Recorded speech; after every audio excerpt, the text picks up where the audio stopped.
The bouquet trembled in my hand when he said it. Celine Ward, your time is over. His first day, my last. The conference room went silent, eyes darting anywhere but at me. Roses wilted against my wrist.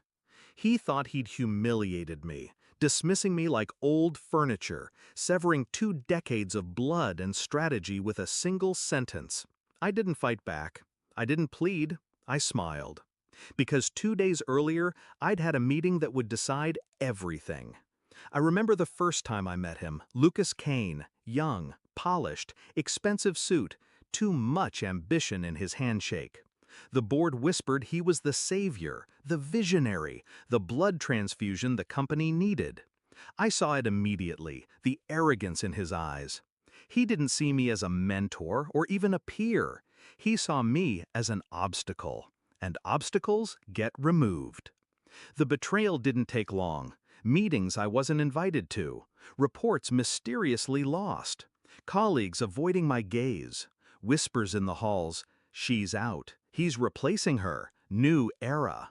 Then the email.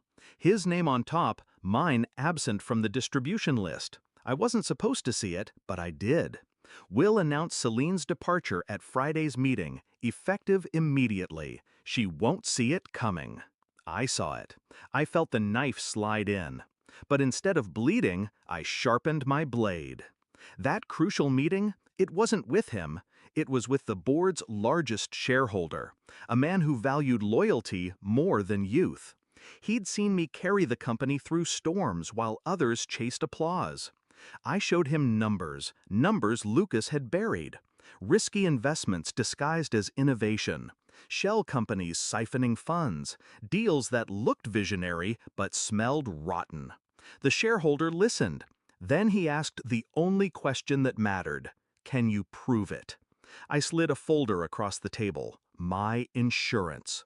Years of watching, recording, collecting. I had proof. He nodded once. Leave the rest to me. So when Lucas Kane fired me in front of the team, I let him believe he'd won. I walked out, roses still in hand, dignity intact. Let him savor his victory, because victory ages fast when rot sets in. The next morning, the secretary burst into my apartment breathless. You need to see this. Her phone shook in her hand, headlines flashing across the screen. SEC opens investigation into Kane Holdings, fraud allegations surface.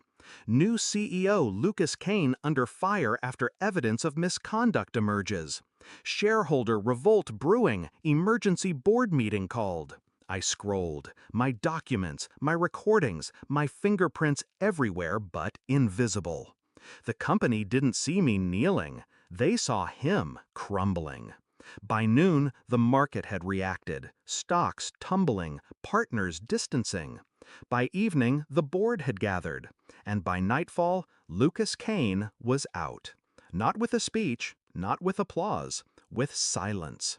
Cold, clean, and final. He called me at 2 a.m., his voice cracked between rage and fear. You did this. You think they'll take you back. You're finished too. I let him rant. When he paused for breath, I answered quietly. I don't want your chair, Lucas. I want your grave. And you dug it yourself. I hung up before he could respond. 2 weeks later, I walked past the same conference room where he'd fired me. The bouquet was gone, but whispers remained. Employees glanced at me with something new in their eyes. Not pity, not fear, respect. The shareholder greeted me with a handshake. You saved us from him. Now build something new. Not a reinstatement, a promotion. My title elevated, my power doubled. Lucas Kane's legacy? Reduced to scandal headlines and legal fees. I think back to that moment, the roses trembling in my hand, his voice dripping arrogance. He thought he'd writing my ending. He was only writing the prologue. They say revenge is best served cold. I disagree. Revenge is best served calculated, silent, precise. And when it lands, it doesn't just end careers. It rewrites history.